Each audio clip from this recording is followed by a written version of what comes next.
পশ্চিমবঙ্গের একটি ছোট শহরে আমাদের বসবাস। বয়স প্রায় 38। আমার বান্ধবী সুচিত্রা, ওর ছেলে ঋষভ সদ্য কলেজ পাশ করে ইউনিভার্সিটিতে ভর্তি হয়েছে। ও ছাত্র হিসেবে খুব ভালো। এদিকে আমার মেয়েটা লেখাপড়ায় তেমন ভালো না। তাই ঠিক করলাম ঋষভকে দিয়ে আমার মেয়ে শিল্পাকে পড়ানো যায় কিনা। যাই হোক, এবার আসল গল্পে আসি। খুব তাড়াতাড়ি আমি সুচিত্রার বাসায় গিয়ে ঋষভ ও সুচিত্রার সাথে কথা বলে আমরা ঠিক করলাম ঋষভ সপ্তাহে 4 দিন আমার মেয়েকে পড়াবে। আমি ওকে বললাম, ঋষভ, তোমার সাথে একটু কথা ছিল। হ্যাঁ কাকিমা, বলো না। আমি বললাম শিল্পার ব্যাপারে। শিল্পা সায়েন্সে বড্ড কাঁচা, তাই তোমাকে সায়েন্সটা একটু ভালো করে দেখতে হবে। ঠিক আছে কাকিমা, তাই হবে। আমি বললাম, আর একটা কথা, তোমাকে বেতন কত দিতে হবে? আরে কাকিমা, বাদ দাও তো এসব কথা। আমি বললাম, না, তোমাকে বেতন নিতে হবে, কিন্তু না হলে তোমার কাকু আমাকে বকবে। আমার কথা একটু বলে নেই। আমি 5 ফুট 4 ইঞ্চির মতো হাইট, দুধের আলতা গায়ের রং, না বেশি মোটা না বেশি পাতলা, মাঝারি গড়ন। এক কথায় আদর্শ বাঙালি মহিলা। সেদিন আর তেমন কিছু হলো না। পরের দিন প্রায় 6:20 নাগাদ ও আমার বাসায় আসলো। পরে অবশ্য ও বুঝলো একটু জলদি এসে পড়েছে। বেল বাজাতেই আমি দরজা খুলে দিলাম। আমি একটা পাতলা নাইটি পরেছিলাম। ও আমাকে এভাবে এই প্রথম দেখলো। নাইটির ভিতরে স্পষ্ট দেখা যাচ্ছে। ভেতরে সোফায় বসতে বসতে আমি বললাম, তুমি একটু বসো, আমি তোমার জন্য কিছু নিয়ে আসি। যাবার সময় দেখলাম ও আমাকে আর চোখে দেখছে। একটু পর আমি একটা প্লেটে অনেকগুলো খাবার নিয়ে আসলাম। ও বারণ করলো, কিন্তু আমার জোরাজোরিতে খেলো। আমি যখন ঝুঁকে খাবার দিচ্ছিলাম তখন ওর চোখ গেল আমার বুকে। আমার নাইটির উপরে বোতামটা খোলা। খেতে খেতে আমার সাথে আরও অনেক কথা হলো, কিন্তু ওর নজর বারবার আমার বুকের দিকে যেতে লাগলো। আমার সাথে আরও অনেক কথা হলো। ও শিল্পার বাবার কথা জিজ্ঞাসা করলো। আমি বললাম, আর বলো না, তোমার কাকুর কাজই শেষ হয় না। আজ এই শহরে তো কাল অন্য শহরে। একটু পর শিল্পা চলে আসলো। আমি দরজা খুলতেই শিল্পা এসে ওর সামনে সোফায় বসলো। 2-1 কথাবার্তা বলার পর শিল্পাকে বলল, ভেতরে গিয়ে একটু রেস্ট নাও, তারপর পড়া শুরু করবো। এরপর আরও অনেক কথা হলো আমার সাথে। একটু পর শিল্পা রুম থেকে বেরিয়ে এলো। ও তো দেখে অবাক। বাইরে থেকে আসার ফলে টাইট জামা কাপড়ে শিল্পার সাইজ ঠিকমতো না বুঝলেও এখন ঠিক বুঝতে পারছে যে শিল্পার ওগুলো খুবই বড়। আমি বললাম, যাও তোমরা শিল্পার রুমে স্টাডি টেবিলে বসো বলে আমি কিচেনে চলে গেলাম। ওরা স্টাডি টেবিলে বসে পড়া শুরু করলো, কিন্তু ওর নজর বারবার শিল্পার ডাবগুলোর উপরে পড়তে লাগলো। ওর ধ্যান বারবার শিল্পার ওই দিকেই যেতে লাগলো। সত্যি এই মেয়েটা একখানা শরীর বানিয়েছে বটে, একদম চোখ লাগার মতো। পড়াতে পড়াতে একটা জিনিস বুঝলো যে মেয়েটার মনটা একটু চঞ্চল, তাই প্রথমে পড়াতে তার মনটা বসাতে হবে। তাই প্রথম দিন পড়ানোর চেয়ে বেশি করে ওরা গল্প করে কাটালো। পড়া শেষ করে 8:30 নাগাদ বেরোলো। বাইরে আসতেই আমি ওকে শিল্পার ব্যাপারে জিজ্ঞেস করলাম। তাই ও বলল যে শিল্পাকে পড়ায় মনটা ভালো করে বসাতে হবে। কথা বলতে বলতে ওর চোখ আটকে গেল আমার গলায়, যেখান থেকে ঘাম ধীরে ধীরে গড়িয়ে আমার 2 পাহাড়ের মাঝে মিলিয়ে গেল।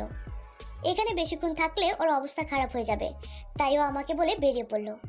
পরদিন প্রায় 6:30 নাগাদ পৌঁছে গেল আমাদের বাড়িতে। বেল বাজাতেই আমি দরজা খুললাম। ভিতরে আসতেই বললাম, ঋষভ, আজও তোমাকে একটু অপেক্ষা করতে হবে। শিল্পা ওর কাজিনদের সাথে শপিংয়ে গেছে, একটু পরেই আসবে। ও বলল, ঠিক আছে কাকিমা, আমি না হয় 1 ঘন্টা পরেই আসছি। আমি বললাম, কেন, আমার সাথে গল্প করতে বুঝি ভালো লাগে না? আমার হঠাৎ এরকম প্রশ্নে থতমত খেয়ে গেল। একটু ঢোক গিলে বলল, না না কাকিমা, তা না, আপনার তো কিচেনে কাজ, আমি একা বসে বোর হব তাই বললাম। আমি বললাম, ঠিক আছে, তুমিও আমার সাথে না হয় কিচেনেই বসো, আমার কাজও হবে আর তোমার সাথে গল্পও করা হবে। বেশ, তাই চলুন। এই বলে আমি কিচেনে গেলাম। আমি ফ্রিজ থেকে কিছু খাবার বের করে ওকে খেতে দিলাম আর নিজে কাজ করতে লাগলাম। খেতে খেতে ও বলল, কাকিমা, আপনার কিচেনটা খুব সুন্দর। আমি বললাম, শুধু কিচেন আর আমি না? না না, আপনিও খুব সুন্দর। আমি বললাম, আরে মজা করছিলাম, আমি সব পছন্দ করে লাগিয়েছি, তোমার কাকুর অত সময় কোথায়? আপনার চয়েস কিন্তু খুব ভালো। আমি বললাম, থ্যাঙ্কস। এই বলেও খেতে লাগলো আর আমার ওই দিকে দেখতে লাগলো।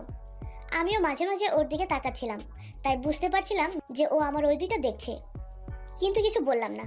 10 মিনিট পর আমি বললাম, চলো, আমার কাজ শেষ, বাইরে বসা যাক। বাইরে এসে বললাম, ঋষভ, তুমি একটু বসো, আমি একটু গা ধুয়ে আসি। কিচেনে কাজ করার পর স্নান না করলে আমার ভালো লাগে না বলে আমি বাথরুমে চলে গেলাম। কিছুক্ষণ পর আমি বেরিয়ে এলাম, একটা টাওয়াল পরে যা হাঁটুর উপর থেকে বুক অবধি। আমি রুমে ঢুকে গেলাম, কিন্তু দরজা বন্ধ করলাম না। একটু পর আমি ওকে ডাকলাম, কিছু হলো নাকি এই ভেবে ও আমার রুমের দিকে আসলো। আমি বললাম, ঋষভ বাড়িতে আর কেউ নেই, তাই তোমাকেই ডাকতে হলো। আমার ব্রার এই হুকটা লাগিয়ে দাও না। ও আমার দিকে এক দৃষ্টিতে তাকিয়ে আছে। ভুলেই গেল হুক লাগানোর কথা। আমার ডাকে হুঁশ ফিরলে বললাম, কি হলো, লাগিয়ে দাও হুকটা। ওর হাত কাঁপছিল, আমি সেটা বুঝতে পারলাম। লাগিয়ে দেওয়ার পর বললাম, কি হলো, হাত কাঁপছিল কেন? আগে কারো ব্রাতে হাত দাওনি নাকি? না। আমি বললাম, সে কি? আমি তো শুনেছি ছেলেরা প্রথম তাদের গার্লফ্রেন্ডের ব্রাতে হাত দেয়। আমি তো প্রথম আপনারটাতেই হাত দিলাম। আমি বললাম, কিন্তু আমি তো বিবাহিত, তাই তোমার গার্লফ্রেন্ড হতে পারবো না, কিন্তু হ্যাঁ ফ্রেন্ড হতে পারি। ও বলল, ঠিক আছে। এরপর হুট করে আমি ওকে জড়িয়ে ধরলাম। আমার বড় বড় ডাব দুটি ওর বুকে চেপটে যেতে লাগলো। 4-5 মিনিট জড়িয়ে থাকার পর বললাম, এটা আমাদের প্রথম ফ্রেন্ডশিপ হাগ। এমন সময় কলিং বেল বেজে উঠলো। বাইরে বেরিয়ে এসে ও সোফাতে বসলো এবং আমি গেলাম দরজা খুলতে। দরজা খুলে দেখলাম শিল্পা এসেছে, 2 হাতে এক গাদা শপিং ব্যাগ। দেখেই মনে হলো অনেক জিনিস কিনেছে। আর কিনবেই না বা কেন, বাপের অগাধ সম্পত্তি, খরচ তো কাউকে করতেই হবে। একটু পর শিল্পা ফ্রেশ হয়ে পড়তে বসলো। ও শিল্পাকে জিজ্ঞাসা করলো, অনেক শপিং করেছো মনে হচ্ছে।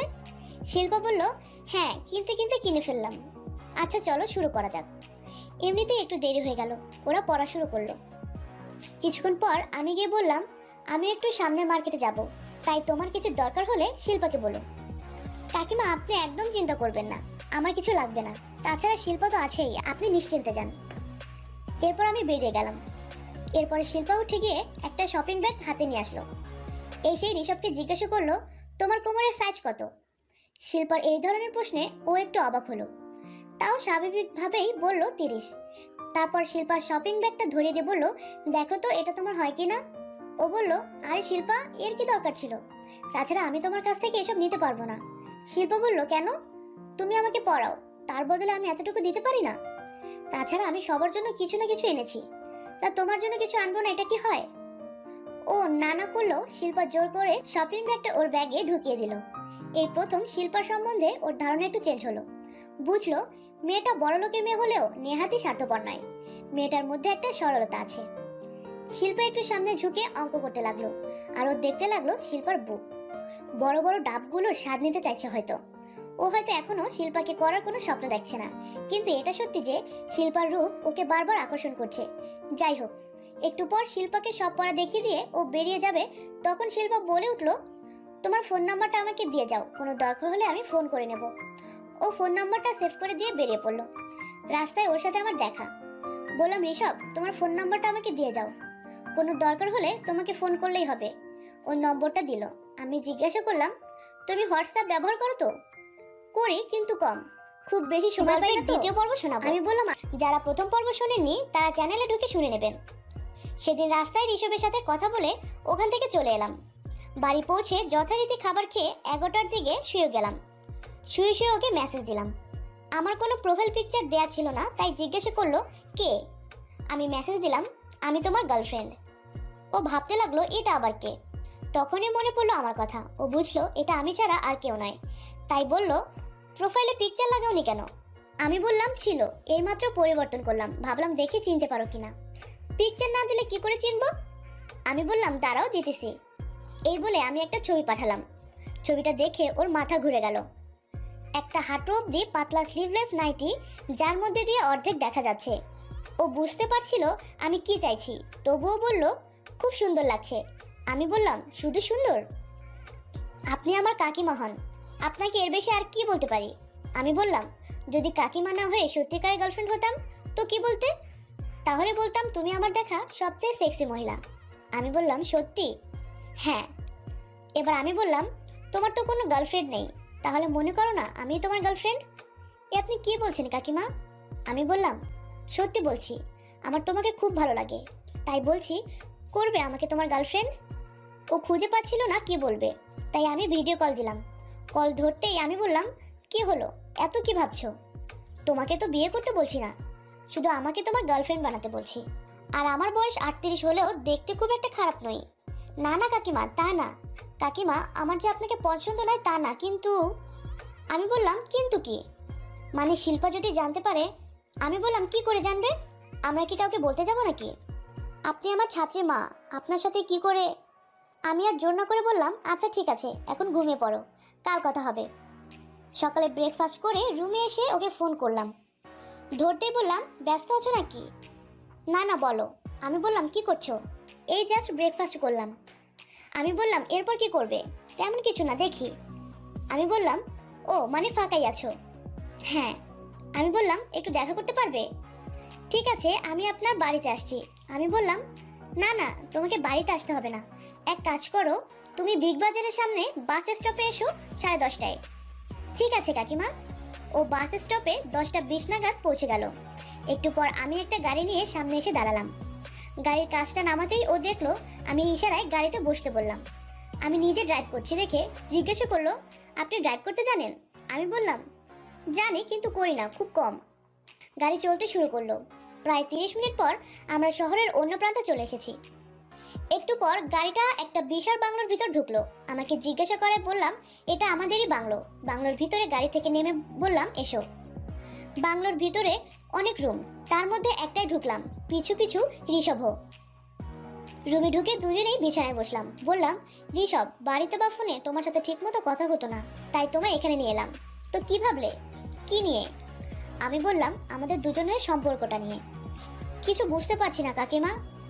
আমি তখন সামনে এগিয়ে গিয়ে ওর হাতটা ধরে বললাম, দেখো, আমার কিন্তু তোমাকে খুব পছন্দ, আর শুধু আমাদের মধ্যেই থাকবে।